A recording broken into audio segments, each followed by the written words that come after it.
ప్రియమైన దేవుని పిల్లలారా, ప్రభువైన యేసుక్రీస్తు వారి పేరట మీ అందరికీ వందనాలు.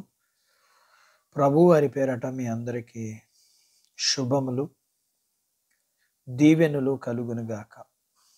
ఈ ఉదయకాలం పరిశుద్ధ గ్రంథం నుండి దేవుని వాక్యాన్ని చదువుకుందాం. ఇర్మియా గ్రంథము 50వ అధ్యాయం 20వ వచనాన్ని చదువుకుందాం.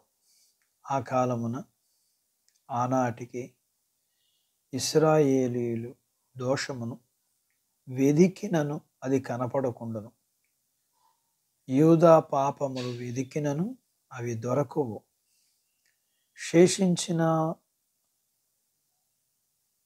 శేషింపజేసిన వారిని నేను క్షమించేదను.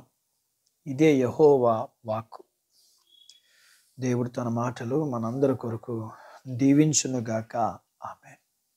ప్రియమైన దేవుని పిల్లలారా, నిజంగా ఇది ఎంత మహిమకరమైన దేవుని మాట. పాపము చేసిన ఇశ్రాయేలీయులు, యూదా రాజ్యాలు ఎంత చక్కని క్షమాపణ వాగ్దానం చేశాడు దేవుడు. వెదికినా దొరకనంతగా పాపము తొలగించబడింది.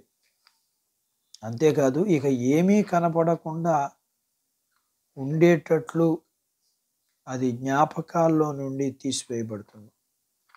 ఇంత గొప్ప క్షమాపణ అనుగ్రహించిన దేవునికి మహిమ కలుగునుగాక. సాతాను మన పాపాలను వెతుకుతుంటాడు. అవి దొరికినప్పుడు ఎత్తి చూపించి మన మీద నేరారోపణలు చేస్తుంటాడు. అలాగే మన శత్రువులు మన పాపాలు వెతికి పట్టుకుని మనల్ని బాధ పెడతారు. అలాగే మన మనస్సాక్షి కూడా చచ్చేంత ఆసక్తితో మన పాపాలను వెతుకుతుంది. అయితే పరలోకపు తండ్రి తన కుమారుడైన యేసుక్రీస్తు యొక్క శ్రేష్టమైన రక్తాన్ని ప్రోక్షించినప్పుడు ఇక మన పాపాలు ఎవరైనా వెతుకుతారు కానీ భయపడవలసిన అవసరం లేదు. ఎందుకంటే అవి కనపడకుండా, దొరకకుండా ప్రభువారు తన ప్రజల పాపాలు లేకుండా చేస్తాడు. ఆయన తన ప్రజల అపరాధాల్ని సమాప్తం చేశాడు. మన పాపాలకు అంతం పలికాడు. ప్రభు యొక్క బలియాగం మన పాపాలను లోతైన సముద్రంలో పారేసింది. దేవుడు తాను ఏర్పాటు చేసుకున్న ప్రజల యొక్క పాపాలను తన మట్టుకు తానే క్షమించి వేశాడు. ఆయన యొక్క కృపాసహితమైన వాక్కులో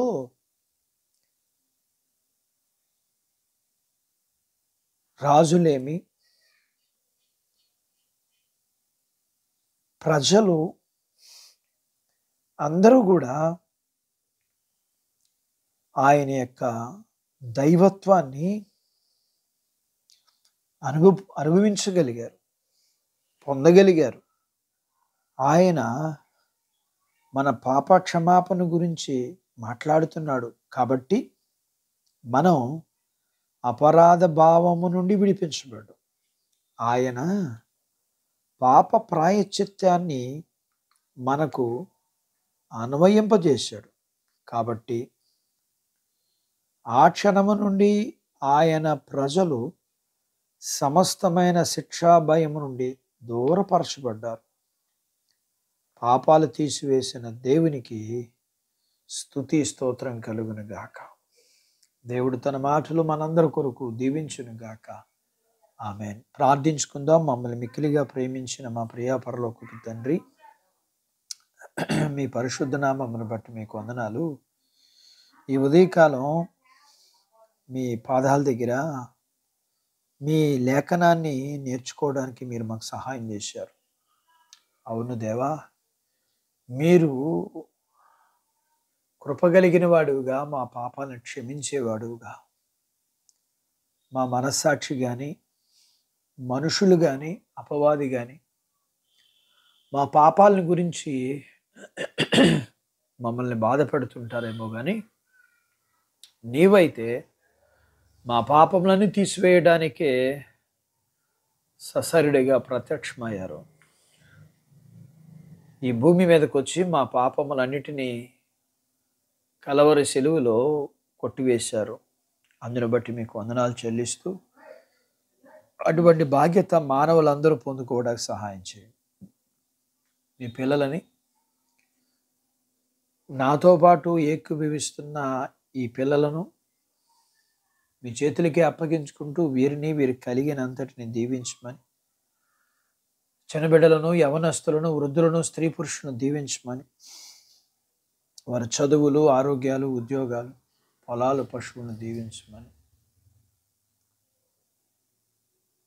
వివాహాలు కాని వారికి వివాహాలు జరగటానికి, గర్భం లేని వారికి గర్భఫలాన్ని ఇమ్మని, గర్భం కలిగిన వారికి సుఖమైన ప్రసూతైన తల్లి పిల్లలకు ఆరోగ్యం ఇమ్మని, వీరికి కలిగినంతటిని దీవించమని యేసు ప్రభు వారి పేరట స్తుతించి ప్రార్థించి వేడుకుంటున్నాను తండ్రి. ఆమెన్. దేవుడు మిమ్మల్ని దీవించునుగాక. ఆమెన్.